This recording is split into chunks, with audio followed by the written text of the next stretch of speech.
오늘 우리에게 주시는 하나님 말씀은 사무엘상 17장 41절부터 49절까지 말씀입니다. 구약성경 438면 사무엘상 17장 41절부터 49절까지 말씀입니다. 이 계시의 말씀을 제가 받들어 읽어드릴 때 살아계신 하나님의 음성을 들으실 수 있기를 바랍니다. 블레셋 사람이 방패든 사람을 앞세우고 다윗에게로 점점 가까이 나아가니라. 그 블레셋 사람이 둘러보다가 다윗을 보고 업신여기니 이는 그가 젊고 붉고 용모가 아름다움이라. 블레셋 사람이 다윗에게 이르되 네가 나를 개로 여기고 막대기를 가지고 내게 나아왔느냐 하고 그의 신들의 이름으로 다윗을 저주하고 그 블레셋 사람이 또 다윗에게 이르되 내게로 오라 내가 네 살을 공중의 새들과 들짐승에게 주리라 하는지라. 다윗이 블레셋 사람에게 이르되 너는 칼과 창과 단창으로 내게 나아오거니와 나는 만군의 여호와의 이름 곧 네가 모욕하는 이스라엘 군대의 하나님의 이름으로 내게 나아가노라. 오늘 여호와께서 너를 내 손에 넘기시리니 내가 너를 쳐서 내 목을 베고 블레셋 군대의 시체를 오늘 공중의 새와 땅의 들짐승에게 주어 온 땅으로 이스라엘의 하나님이 계신 줄 알게 하겠고 또 여호와의 구원하심이 칼과 창에 있지 아니함을 이 무리에게 알게 하리라. 전쟁은 여호와께 속한 것인즉 그가 너희를 우리 손에 넘기시리라. 블레셋 사람이 일어나 다윗에게로 마주 가까이 올 때에 다윗이 블레셋 사람을 향하여 빨리 달리며 손을 주머니에 넣어 돌을 가지고 물매로 던져 블레셋 사람의 이마를 치매 돌이 그의 이마에 박히니 땅에 엎드러지니라. 아멘. 농촌의 가뭄이 길어지는 일이 있었습니다. 오랫동안 비가 내리지 않다 보니까 농부들이 기다리고 기다리다가 결국은 일손을 놓게 됩니다. 한두 주 비가 안 오면 물을 길어다가 농토에 대는 일도 있지만 그것조차도 여의지 않게 되자 모든 농부들이 일손을 놓고 더 이상은 농사를 지을 수 없다는 생각을 하게 됩니다. 마을의 지도자였던 그 마을의 교회 목회자가 견딜 수 없어서 사람들을 방송으로 불러 모읍니다. 우리 비가 내리기를 위한 기도회를 합시다라고 하면서 사람들을 교회에 모으고 기도회를 하는 일이 있었습니다. 근데 그 기도회 자리에 마을에 있는 모든 사람들이 다 나오는데 아이들도 함께하게 되었습니다. 근데 그 중에 한 아이가 우산을 들고 나온 이야기 들어보셨으리라고 생각을 합니다. 그 아이가 우산을 들고 나오자 아이가 우산을 들고 나오는 모습을 보면서 사람들이 한결같이 말합니다. 넌 이 멀쩡한 날에 왜 우산을 들고 오느냐? 왜 우산을 들고 교회를 왔느냐? 아이가 분명하게 대답하지요. 우리가 지금 모이는 것이 비가 오기를 위하여 기도하기 위해서 모이는 것이라면 당연히 기도가 끝나면 하나님께서 비를 내려주시지 않겠습니까? 그래서 돌아갈 때 비를 맞을까봐 저는 우산을 들고 나왔습니다. 본인의 믿음을 분명하게 보여줍니다. 어떤 면에서는 아이들의 믿음이 되게 순수하다고 생각을 합니다. 어른들은 모이지만 또 모여서 기도하지만 정말 그 기도한 대로 하나님께서 비를 내려주실까라고 하는 의심이 있습니다. 아니면 지금까지의 경험, 그 경험을 바탕으로 한 상식 때문에 우리가 기도해도 쉽게 비는 내리지 아니할 것이라고 생각을 하고 때로는 우리의 기도보다 일기예보를 더 많이 의존하는 경향을 보일 때도 있습니다. 이제 그런 면에서 보면 어렸을 때 아이에게 믿음을 가르치고 그 믿음이 성장하도록 도와주는 일은 정말 유익합니다. 이제 그런 면에서 교회는 할 수 있으면 이 여름에 아이들을 특별하게 불러 모아서 성경학교와 수련회를 통하여 아이들의 믿음이 성장할 수 있는 기회를 가지게 됩니다. 이 일을 위하여서 교역자들이나 또 여러 선생님들이 정말 많이 애를 쓰십니다. 긴 시간 동안 준비하고 또 성경학교가 진행되는 동안에는 정말 많은 땀을 흘리면서 아이들을 섬기기 위해서 애를 씁니다. 바라기는 이러한 것들이 헛되지 않도록 우리 부모님들이 자녀들을 보내주시고 아이들에게 유익한 시간을 허락해 주시기를 바라는 마음입니다. 왜냐하면 이 어릴 때의 믿음이 그들의 삶에 있어서 평생 중요한 능력으로 작용할 수가 있기 때문입니다. 저는 이 다윗의 이야기를 하다 보면 꼭 그 인용하는 책이 한 권이 있는데요. 유진 피터슨 목사님, 오늘 이 시대의 영성 신학자요, 목회자들의 목회자라고 설명되는 그 유진 피터슨 목사님이 쓴 책입니다. 다윗, 현실에 뿌리 박은 영성이라고 하는 제목의 책이 있는데 이 책에서 목사님께서 다윗과 골리앗의 이야기는 위대한 동화라고 정의를 합니다. 그렇게 생각하시는 이유는 세상을 잘 헤쳐나가기 위하여 어린이가 반드시 배워야 할 의미가 그 이야기 속에 담겨 있기 때문입니다. 그런데 우리가 한번 그 이야기를 배우고 또 그 이야기 안에 담겨 있는 의미를 이해했다고 해서 그 이야기가 더 이상 우리의 삶 가운데 필요 없는 것은 절대 아닙니다. 이 목사님 말씀대로 하면 이야기는 시간이 지나면서 자라고 깊어진다고 표현합니다. 그 의미가 달라지지 않는 건 틀림이 없지만 이야기가 훨씬 더 성숙해질 수 있다는 거예요. 여기서 성숙해진다라고 하는 것은 그 이야기가 우리의 또 다른 상황 속에서, 우리가 직면하게 되는 또 다른 상황 속에서 새로운 통찰력을 우리에게 가져다 주기 때문입니다. 그래서 피터슨 목사님은 이제 이렇게 다시 덧붙입니다. 다윗과 골리앗의 이야기는 어린이들에게 중요한 만큼 성인들에게도 중요하다. 이건 진짜 우리가 사랑을 배웠다라고 해서 사랑을 다 알고 있는 것이 아니라, 사랑을 다 알았기 때문에 그 다음에 뭐 다른 거를 배워야 된다라고 생각할 것이 아니라, 사랑은 배울수록 우리를 성숙하게 만들기 때문입니다.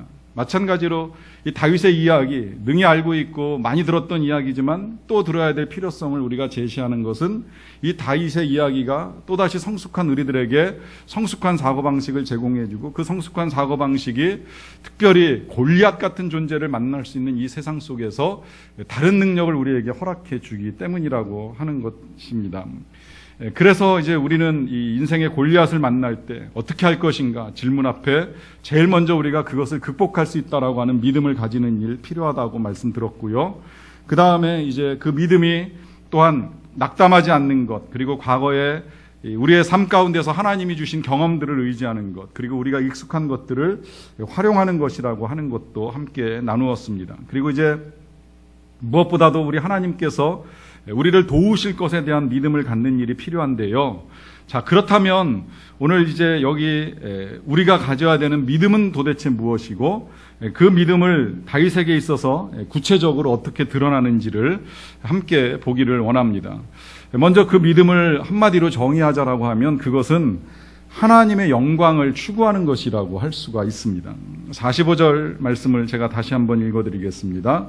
다윗이 블레셋 사람에게 이르되 너는 칼과 창과 단창으로 내게 나아오거니와 나는 만군의 여호와의 이름 곧 네가 모욕하는 이스라엘 군대의 하나님의 이름으로 내게 나아가노라. 사무엘서 중요한데 그 중에 제일 중요한 장 17장 꼽을 수 있고요. 17장 중에서도 제일 중요한 절을 꼽으라고 하면 어쩌면 이 45절 말씀일 수 있다고 생각을 합니다. 신학대학원 제가 다닌 그 학교 입시에서도 사무엘 상에서 꼭 외워야 될 말씀을 이 말씀으로 이제 꼽고 외우도록 하고 이제 이 말씀을 가지고 시험을 보는 일도 있습니다. 여기서 이 말씀을 중요하게 생각하는 이유는 분명합니다. 그것은 다윗이 지금 이 블레셋 장수 골리앗과 싸우러 나아갈 때에 선포하기를 만군의 여호와의 이름 곧 네가 모욕하는 이스라엘 군대의 하나님의 이름으로 나간다고 표현하고 있습니다. 지금 다윗은 전쟁을 치르는데 이 전쟁을 하나님의 이름으로 싸운다고 말하는데 그 하나님의 이름 앞에 이스라엘 군대, 그 앞에는 더더욱 네가 모욕하는 이스라엘 군대라고 하는 표현을 사용하고 있습니다. 여기서 지금 이제 다윗이 하나님의 이름이 모욕을 받는다는 사실 때문에 분노하고 있음을 우리가 알게 됩니다. 제가 그렇게 이제 보는 이유는 이와 같은 표현이 여기서만 사용된 것이 아니라 이 다윗이 골리앗에 대한 소식을 처음 들었을 때에 보인 반응에서도 한번 드러나는데요. 앞서 26절을 보시게 되면 이렇게 기록이 되어 있습니다. 다윗이 곁에 서 있는 사람들에게 말하여 이르되 이 블레셋 사람을 죽여 이스라엘의 치욕을 제거하는 사람에게는 어떠한 대우를 하겠느냐. 이 할례받지 않은 블레셋 사람이 누구이기에 살아계시는 하나님의 군대를 모욕하겠느냐. 다윗이 말합니다. 저가 도대체 누구이기에 감히 살아계신 하나님을 모욕할 수 있느냐라고 하면서 다윗은 지금 하나님의 이름이 모욕을 받고 있다는 사실에 거룩한 분노를 그대로 표출하고 있습니다. 이것은 이 다윗이 하나님의 영광을 추구하는 사람인 것을 반증하는 것입니다. 사실 이 지금 사건 전체를 이렇게 훑어보면 다윗의 입장에서는 개인적으로 모욕을 당하는 것에 화가 날 수 있습니다. 먼저 그가 이 골리앗 장수로부터 들은 비난 한 구절만 보면 44절 말씀에 이런 표현을 합니다. 이 블레셋 사람 골리앗의 말인데요. 그가 또 다윗에게 이르되 내게로 오라 내가 네 살을 공중의 새들과 들짐승들에게 주리라. 이 골리앗이 다윗을 업신여기면서 하는 말입니다. 너는 금방 죽을 것이고 죽게 되면 네 살은 이제 새들과 들짐승의 밥이 될 것이다라고 하면서 이 다윗을 모욕하는 일이 있습니다. 이것이 다윗이 겪은 일입니다. 협박과 조롱을 한꺼번에 당했습니다. 사실 이것만이 아니에요. 이 다윗은 골리앗을 상대하면서 골리앗과만 마음의 아픔을 겪는 것이 아니라 가장 가까운 사람, 어떻게 보면 제일 많이 인정해주고 도와주어야 될 가족으로부터도 상처를 받습니다. 그의 아버지가 이 다윗을 심부름 보내는 바람에 이제 다윗이 전쟁터에 뛰어드는 일이 있게 되는데, 보낼 때 아버지가 말하고 취하시는 이 태도나 행동이 어떻게 보면 좀 의아해요. 왜냐하면 이제 보내는 의도는 그랬어요. 아버지가 곡식하고 떡을 장만해가지고 다윗에게 이것을 형들에게 가져다 주라고 심부름을 보내는 겁니다. 당시에 전장에서는 그 군대가 모든 걸 다 공급해 주지 못하는 상황이기 때문에 때때로 이제 가족들이 전쟁터에 음식을 보내는 일이 있었는데, 그 음식을 다윗이 싸들고 가는 거예요. 가서 지금 전쟁터에 나가 있는 형 3명에게다가 음식을 전해주고 오라고 하는 심부름을 하게 되었습니다. 이제 그러면 가서 전해주고 오면 되는데, 아버지가 미심쩍었든지 다윗을 보내면서 그것들을 잘 가져다 주고 그 다음에 네가 형들을 만난 증거를 가지고 오라 그래요. 사실 이게 부모하고 자식지간에 필요 없는 거잖아요. 자식이 가서 전해줬다 그러면 전해준 것이고, 못 전해줬다 그러면 어쩌겠습니까? 그런데 이걸 전해주고 나서 증거를 가지고 오라고 할 정도로 아버지는 지금 다윗을 의심합니다. 어떤 면에서는 인정하지 않는 것이라고도 볼 수 있겠는데요. 그런 또 하나의 증거로 제가 생각하는 이유가 뭐냐면, 사무엘이 이 집에 찾아와 가지고 이 아들들 중에 한 사람, 왕이 될 사람을 기름 붓는 일을 하기 위하여 아들들을 다 데리고 오라고 할 때에 이 다윗의 아버지 이새는 8명의 아들들 중에 7명만 부릅니다. 그리고 다 왔다고 이야기를 합니다. 아예 다윗은 생각도 안 하는 거예요. 완전히 무시해버리는 겁니다. 근데 7명 다 만나고 나서 사무엘이 누구 또 없느냐고 하니까 그제서야 다윗이 있긴 있습니다라고 하면서 다윗과 사무엘을 만나게 해줍니다. 이제 그만큼 다윗은 아버지에게 인정도 받지 못하고 신임도 얻지 못했던 거예요. 그렇게 생각해보면 이게 진짜 화날 일인데 화내지 않습니다. 그리고 그 다음에 이제 전쟁터에 와가지고 싸우려고 하니까 그 다음에 형들이 그 이야기를 듣고서 제일 맏형인 엘리압이 하는 이야기, 지난주에 제가 말씀드렸죠. 네가 지금 교만해가지고 완악해가지고 이 전쟁을 구경하기 위하여 나온 거 아니냐라고 하면서 완전히 다윗을 또 한 번 무시합니다. 그런데다가 이제 다윗이 직접 나서겠다라고 하니까 그 다음에 이제 왕이 의심을 하는 거예요. 진짜 얘가 싸울 수 있을까? 얘가 뭘 할 수 있을까? 이제 이런 마음 들다 보니까 왕이 자기 군복 벗어주고 갑옷 벗어주고 투구 씌워주고 칼 채워주고 하면서 이거 가지고 나가서 좀 한번 해볼래? 라고 하면서 다윗을 의심합니다. 이런 일들을 겪으면서 어떻게 보면 개인적으로 화가 나고 분노를 쏟을 수도 있겠지만 그 어떤 것에도 다윗은 반응하지 않습니다. 그런데 단 한 가지, 지금 다윗은 하나님의 이름이 모욕을 받으셨다라고 하는 사실에 분개합니다. 여러분, 믿음은 내 걸 구하고 내 걸 얻는 것만이 믿음이 아닙니다. 진짜 믿음은 내가 겪는 이 일을 통해서 하나님의 영광을 받으실 수 있는가, 내가 하는 이 일을 통하여 우리 하나님께서 이름이 높아질 수 있는가를 생각할 수 있어야만 합니다. 제가 이 점을 특별히 강조하는 이유가 있습니다. 그건 하나님의 영광을 구하는 자를 하나님이 외면하시지 않기 때문입니다. 하나님의 이름을 높이는 자를 하나님께서 결코 소홀히 버려두시지 않습니다. 하나님의 이름을 구하는 건 당장 지금 이 다윗이 전쟁터에 나가가지고 싸우고 피를 흘려야 되는 아픔을 겪어야 되는 것처럼 보일지 모르지만, 그렇게 하나님의 이름을 가지고 뛰어나간 다윗이 오늘 이 결과를 놓고 보자면 전혀 부끄러워지지 않았죠. 하나님의 이름이 영광을 받으실 뿐만 아니라 다윗도 영광스러운 존재가 됩니다. 그래서 그가 전쟁을 끝나고 돌아올 때 수많은 백성들이 다윗의 이름을 연호하면서 다윗을 높입니다. 우리가 제일 먼저 생각해야 될 것, 내 이름이 영광받기를 원하여서 내 이름이 높아지기를 위하여 욕심낼 필요는 없겠지만, 정말 이 일 가운데 드러나야 될 하나님의 영광은 무엇인가? 아니면 혹 내 욕심 때문에 하나님이 모욕당하시는 건 아닌가? 나로 인하여서 하나님의 이름이 부끄러워지시는 건 아닌가라고 하는 걸 우리가 잘 생각할 수 있어야만 합니다. 이렇게 하나님의 영광을 추구하는 믿음이 중요한 또 하나의 이유가 있다라고 하면 그 영광 가운데 하나님께서 하나님을 드러내시기 때문입니다. 이어지는 다윗의 말이 46절에 이렇게 전달됩니다. 오늘 여호와께서 너를 내 손에 넘기시리니 내가 너를 쳐서 내 목을 베고 블레셋 군대의 시체를 오늘 공중의 새와 땅의 들짐승에게 주어 온 땅으로 이스라엘에 하나님이 계신 줄 알게 하겠다 그래요. 다윗은 지금 이 전쟁이 자신의 손에 있지 아니하다라고 하는 걸 고백하며 나아갑니다. 하나님께서 하실 걸 기대해요. 하나님이 넘겨주시고 하나님이 목을 베게 하시고 더 나아가서 온 땅으로 이스라엘이 하나님이 계신 줄을 알게 하겠다라고 선포합니다. 여러분, 이것이 믿음입니다. 믿음은 온 세상에 하나님이 드러나기를 기대하며 나아가는 것입니다. 그런데 우리가 이 사실을 알아야 됩니다. 그렇게 하나님의 영광이 드러나는 것이 그냥 진행되는 건 아니라는 거예요. 지금 다윗이 이렇게 온 세상에 하나님이 계신 걸 알게 하기를 원하겠다라고 하면서 선포하는 것이 있죠. 내가 너를 치겠다.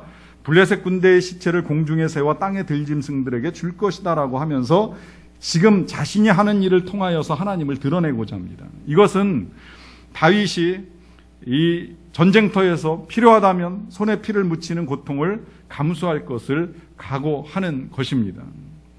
우리가 영광을 싫어하는 사람은 없습니다. 그러나 그 영광을 얻기 위하여서 때때로 피를 흘릴 수 있다라고 하는 사실을 받아들이는 사람은 많지 않습니다. 오늘날 많은 사람들이 영광을 소망하지만 그 영광을 누리기에 앞서서 고난받는 것을 달가워하지는 않습니다. 과거에 우리는 젊어 고생 사서도 한다라고 하는 말도 했었고요. 또 고생 끝에 낙이 온다라고 하는 말도 많이 들었습니다. 그런데 오늘날 이제 우리 사람들의 심리는 어떻게 하면 고생을 피할 수 있을까? 고생을 면할 수 있을까에 더 많은 초점을 맞춥니다. 쉽게 많은 것을 빨리 얻을 수 있지 않을까 싶어가지고 갈수록 일확천금 내지는 쉬운 길을 선택하려고 애를 많이 씁니다. 이게 이제 잘못하다 보면 자녀들을 양육하는 과정 중에도 수고 끝에 얻는 결과들, 노력 끝에 얻는 열매들을 분명히 기대할 수 있도록 만들어가야 되는데 아이들로 하여금도 쉽게 인생을 살아가는 방법을 가르쳐주는 현상들이 나타날 수도 있다라고 하는 것입니다. 여러분, 분명한 건 하나님이 이 세상은 심은 대로 거두게 하셨습니다. 고난 끝에 낙이 오게 하셨고 힘든 십자가를 통과해야지만 부활의 영광이 있다라고 하는 걸 우리 예수님께서 우리에게 보여주셨습니다. 우리 예수님의 이름이 귀한 이름이 된 것은 그 예수님이 영광을 받으시기 전에 십자가의 고난을 그 몸으로 다 받아내셨기 때문에 그 고난 끝에 부활의 영광을 누리시게 된 것입니다. 마찬가지로 우리의 삶 가운데도 우리가 하나님과 함께 부딪혀 나가야 될 싸움에 대한 용기가 없다면 영광도 없습니다. 힘들고 어려울지라도 수고 가운데 그 영광이 드러납니다. 어린 자녀들을 위하여 우리 선생님들이 하는 수고는 정말 힘이 듭니다. 이 여름에 긴 시간을 투자하고 땀 흘려 수고하고 눈물을 흘리며 기도하는 일들 가운데에 어려움은 있지만 그 일들을 통하여서 아이들의 영적 성장이 하나님께 영광이 되고 선생님들에게 기쁨으로 되돌아가게 되어 있는 것입니다. 선교는 힘들지만 선교지에서 수고한 선교사님들이 영광을 받으시는 이유는 그 수고의 대가로 하나님이 그들에게 베푸시는 은혜이기 때문입니다. 교회가 단기 선교를 가야 된다라고 하는 생각을 하는 이유도 여기에 있습니다. 사실 우리 교회 역량으로 1년에 3팀을 보낸다라고 하는 것이 쉽지는 않다고 생각을 합니다. 더군다나 선교를 가려고 하면 개인적으로 많은 비용을 내야 되는 일도 있고 또 여러 시간 동안 준비도 해야 됩니다. 준비해가지고 긴 시간 동안 비행기를 타고 이동을 해야 됩니다. 이번에 키르기즈스탄에 가는 팀만 하더라도 3번의 비행기를 갈아타면서 사역지까지 들어갑니다. 들어가가지고 또 불편한 잠자리와 불편한 음식들을 먹으면서 사역을 감당을 합니다. 그와 같은 일들을 감당하면서도 보내고 또 가는 이유는 분명합니다. 그 고난 가운데 하나님의 영광을 볼 수 있기 때문입니다. 그 고난 가운데에 하나님께서 살아계신 것들을 경험할 수 있기 때문입니다. 특히 현대인들 도시교회에서 신앙생활을 하는 과정 중에 정말 하나님의 일들을 경험하기가 쉽지 아니한 상황 속에서 이와 같은 과정들을 통하여서 하나님이 어떻게 인도하시고 어떻게 도우시고 어떻게 그 영광을 드러내시는지를 보는 일이 중요하기 때문에 보내기도 하고 떠나기도 하면서 하나님의 일들을 이루어 가는 것입니다. 이제 그와 같은 일들을 이루어가는 과정 중에 또 하나 필요한 믿음은 하나님께서 일하시는 방식이 우리의 생각이나 우리의 상식과는 전혀 다를 수 있다는 것입니다. 우리는 때때로 우리의 방식을 먼저 하나님에게 제시하고 하나님이 일하시기를 원할 때가 있습니다만 그러나 하나님의 방식은 우리가 생각하는 것과 전혀 다를 수 있습니다. 47절에 이어지는 다윗의 말입니다. 또 여호와의 구원하심이 칼과 창에 있지 아니함을 이 무리에게 알게 하리라. 전쟁은 여호와께 속한 것인즉 그가 너희를 우리 손에 넘기시리라. 다윗이 선포합니다. 여호와의 구원하심이 칼과 창에 있지 아니하다. 이 말은 우리가 이런 일들을 겪을 때에 우리의 상식을 뛰어넘을 것을 당부하는 것입니다. 상식적으로 생각해 보면 고대 사회 전쟁은 승패가 쉽게 판가름이 납니다. 일단 군사의 수가 많으면 좋고요. 또 무기가 많을수록 좋습니다. 처음에 이스라엘 백성들이 가나안 땅에 들어가면서 고전했던 이유가 뭐냐면 이 철기 문화가 발달되어 있지 않다 보니까 무기를 개발하지 못했어요. 근데 이미 블레셋은 철기 문화, 청동기 문화가 발달되어 있어가지고 좋은 무기들을 가지고 계속 이스라엘을 공격합니다. 이제 그러다 보니까 이스라엘이 굉장히 어려웠어요. 무기가 좋으면 이긴다고 생각을 하는 겁니다. 오늘날도 그렇지 않습니까? 사람들이 핵의 문제를 심각하게 생각하는 이유는 뭐예요? 가장 강력하기 때문입니다. 핵보다 강력한 무기가 없다 보니까 이 핵을 어찌할 것이냐라고 하는 것 때문에 신경을 곤두세우는 일이 있습니다.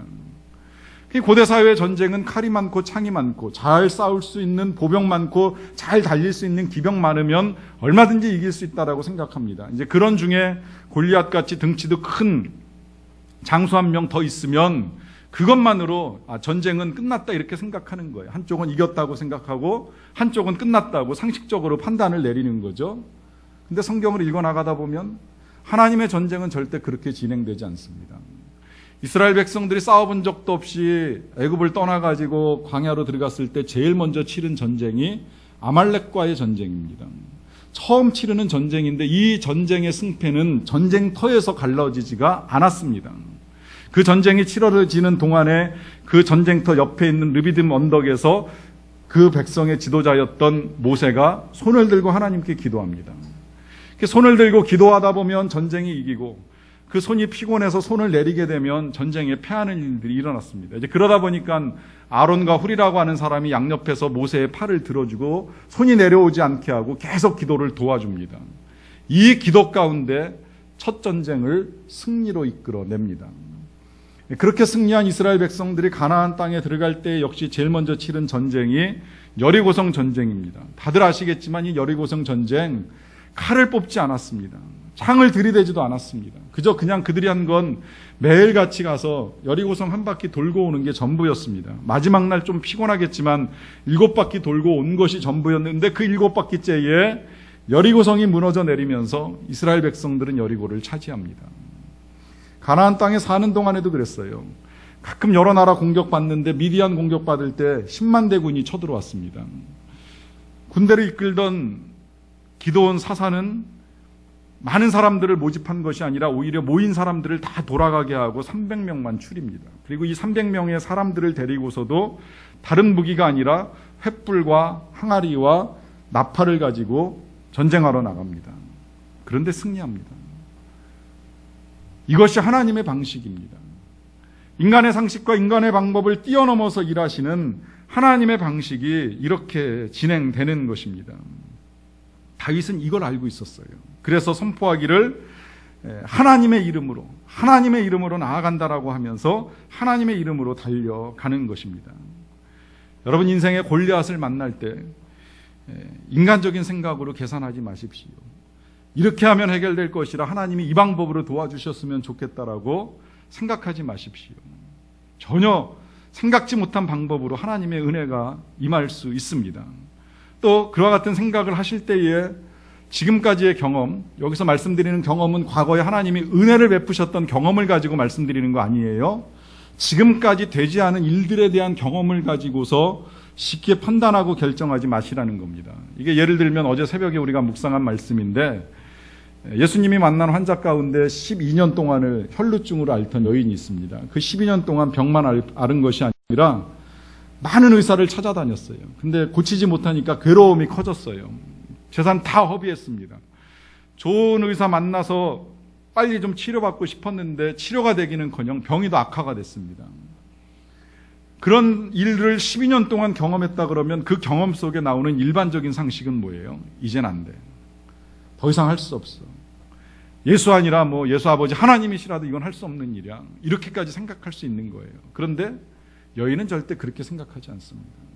그 12년의 실패는 있었지만 그래도 예수, 저분이라면 하실 수 있지 아니할까 믿음 가지고 나와서 예수님 앞에 나서지도 못하고 옷자락 잡습니다. 남몰래 옷자락 잡고 치유를 받습니다. 12년의 경험이 중요한 것이 아니라 오늘 지금 일하실 수 있는 예수님, 오늘 지금 나를 도와주시는 하나님을 믿는 그 믿음이 더 중요하다라고 하는 것입니다. 이렇게 상식을 뛰어넘어야 한다라고 이제 표현을 하니까 이것이 믿음이 현실을 무시한 처사가 아닌가라고 하는 의문이 드실 수도 있다고 생각을 합니다. 자, 그렇다면 이제 오늘 이 사건을 놓고 생각을 다시 한번 해봅니다. 지금 이 전쟁터, 이스라엘과 블레셋 그리고 다윗과 골리앗이 싸우는 이 전쟁터에서 과연 누가 제일 현실적인 사람인가 하는 생각을 해보는 것입니다. 제일 먼저 골리앗, 무조건 이길 것이라고 생각하고 호언장담하며 누구라도 나와라, 나와서 대표로 나랑 붙자라고 소리를 질렀습니다. 과연 용기 있는 사람이었을까요? 어떤 경우에는 뭐 그의 용기를 또 대단하게 생각할 수도 있겠다는 생각이 들었어요. 어느 가정에서 가정 예배를 드리는데 이제 아버지가 아들들을 데리고 예배를 드리다가 다윗의 용기에 대해서 이제 쭉 설명을 했습니다. 그랬는데 들은 아들은 오히려 거꾸로 이야기하는 거예요.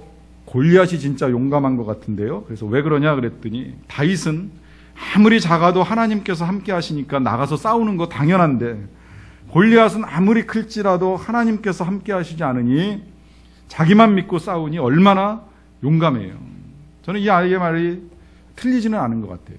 참 어떤 면에서는 맞는 것도 같은데 이때 이러한 용기를 가지고 우리가 통상적으로 표현하기를 만용이라고 표현을 합니다. 현실을 모르는 용기지요. 무식하면 용감하다고 할 때 나오는 용기가 어떻게 보면 이 골리앗의 용기입니다. 골리앗은 현실적이지 않았어요. 왜냐하면 무조건 자기가 이길 것이라고 하는 과대망상에 사로잡혀 있었기 때문입니다. 또 이 골리앗의 소리에 기세가 눌려가지고 꼼짝 못하고 있었던 이스라엘 군사들도 역시 현실을 모르는 겁니다. 같은 생각으로 벌벌 떨면서 누가 나서주기를 기다리고 있다가 다윗이 나서자 자신의 군복과 갑옷을 입혀가지고 내보내려고 했던 사울왕도 현실적이라고 보기에는 어렵습니다. 이들을 제가 비현실적이라고 말씀드리는 이유는 현실을 보지 못하고 그들은 지금 과대망상이나 아니면 공포심, 패배주의, 절망감에 사로잡혀가지고 아무것도 제대로 해내지를 못하고 있었습니다. 그런데 다윗을 보세요. 다윗은 이 많은 사람들이 대치하고 있는 상황 한복판에서 조용히 무릎을 꿇습니다. 그리고 돌을 줍습니다. 어떤 돌이 가장 잘 나갈까? 어떤 돌이 가장 치명적인 타격을 입힐 수 있을까? 어느 정도 거리까지 내가 달려가면 저 골리앗을 맞춰 쓰러뜨릴 수가 있을까? 계산을 합니다. 그리고 계산이 끝나자 그는 일어나서 달려나갑니다. 믿음으로 달려나가는 겁니다. 현실과 부딪히고 돌을 던져서 골리앗을 쓰러뜨립니다. 그래서 피터슨 목사님이 말씀하시는 거예요. 그날 현실을 완전히 직시한 유일한 사람은 바로 다윗이었다. 그날 엘라 골짜기에서 정말로 인간다웠던 유일한 인간은 바로 다윗이었다. 왜냐하면 다윗은 절대 현실을 무시한 것이 아닙니다. 하나님이 도와주실 것을 알고는 있습니다. 그렇지만 그 하나님이 도와주심 가운데 자신의 전쟁을 승리로 만들기 위하여서는 자신이 뭘 해야 되는지를 정확하게 알고 할 일을 찾아 나서는 것입니다. 더 나아가서 이 현실을 직시한다라고 하는 건 보이는 것만을 보면서 망상에 사로잡히거나 공포심에 사로잡히는 것을 의미하지 않습니다. 보이는 세상 속에서 보이지 아니하시나 살아계신 하나님을 보음으로 말미암아 현실적으로 어떻게 이길 수 있는가를 생각하는 것을 의미합니다. 그런 생각도 들었어요. 어쩌면 이 다윗과 골리앗의 이야기가 그 자체가 우리에게 비현실적인 이야기가 아니겠는가. 어쩌다가 소년이 던진 돌멩이에 장군 골리앗이 나가 떨어진 이야기를 가지고 오늘 우리가 싸워나가는 또 우리가 겪어나가는 이 현실 속에 적용한다라고 하는 것이 비현실적인 것이 아닌가. 과거 고대 사회에 있었던 일을 가지고 현대 사회에서 적용하는 것이 현실적인가라고 하는 의문을 제기하실 수도 있다고 생각을 해봤습니다. 먼저 말씀드리자면 그렇게 생각하는 한 우리는 우리의 삶에서 절대 골리앗을 이길 수 없습니다. 여러분 다시 다윗의 강점을 좀 잘 생각을 해보세요. 이 다윗의 강점을 정리하자면 과거의 경험을 하나님의 관점에서 정확하게 해석할 줄 아는 믿음을 가졌다라고 하는 것입니다. 다윗은 과거에 목장의 경험이 있습니다. 목장에서 양을 치던 경험을 가지고 전쟁터에 적용을 했습니다. 그 목장에서 다윗은 맹수하고 싸웠습니다. 그 맹수하고 싸웠던 경험을 그대로 가지고 와서 전쟁터에서 골리앗과 싸우는 일에 적용을 하고 있습니다. 보시면 장소가 바뀌었고 사람이 달라졌습니다. 어떻게 같을 수 있겠어요? 근데 이 싸움을 지금 동일시하면서 다윗은 이 전쟁을 치르려고 하고 있습니다. 어떻게 가능할까요? 이유는 하나입니다. 장소는 바뀌었지만 하나님은 동일하십니다. 싸우는 대상이 바뀌었지만 도우시는 하나님은 동일하다라고 생각하는 것입니다. 목장에서 도와주신 하나님이 전쟁터에서도 도와주시겠지. 맹수하고 싸울 때 도와주신 하나님이 장수하고 싸울 때도 도와주시지 않겠는가. 그렇다면 그 옛날 다윗을 도와주신 하나님이 오늘 우리가 살아가는 이 삶의 자리에서 우리가 맞서 싸워야 되는 또 다른 골리앗과 싸울 때에 우리를 도우실 것이 너무나도 분명하지 않습니까? 하나님이 살아계시는데, 만약에 정말 하나님이 살아계신 것을 인정할 수 없고 믿을 수 없다면 어쩔 수 없겠지만, 그러나 하나님이 살아계셔서 수천 년 역사를 이어오시고 그 역사 속에서 주의 백성들을 도우신 하나님이라고 하면 비록 삶의 자리가 달라지고 만나는 골리앗이 달라졌을지라도 능히 우리를 도우실 분이 아니시겠습니까? 이 믿음 가지고 우리가 달려나간다라고 하면 그 하나님 우리를 도와주실 것입니다. 우리의 삶을 승리로 바꾸어 주실 것입니다. 이 승리를 경험할 수 있는 저와 여러분들이 다 되시기를 간절히 축원합니다. 같이 기도하시겠습니다. 성도 여러분, 다시 한번 질문드립니다. 여러분들이 지금 싸우고 있는 골리앗은 누구이고 또 무엇입니까? 그 싸움 너무 힘들어 상식적으로 이길 수 없다라고 낙심하고 계신 건 아니신지요? 우리 하나님이 살아계시는데, 우리 하나님이 도우시는데, 우리 하나님이 우리를 버리지 아니하셨는데 우리의 생각과 판단을 가지고 불가능한 싸움이라고 탄식하고 계시는 건 아닌지요? 우리 다시 이 시간에 좀 기도하며 나아가기를 원합니다. 우리 하나님께 도움을 구하며 나아갑시다. 그 옛날 다윗을 도우신 하나님, 나를 도와 주시옵소서. 그 옛날 다윗이 가진 믿음을 내가 갖게 하여 주시옵소서. 그 옛날 하나님과 함께 승리한 다윗의 승리가 오늘 나의 승리가 되게 하소서. 이 일이 이루어지도록 하나님 영광 받아주시고 하나님 그 영광 드러내시기를 간절히 원합니다. 우리 각자의 목소리로 이 같은 고백을 하나님께 드리는 시간을 잠시 갖도록 하겠습니다. 같이 기도합니다.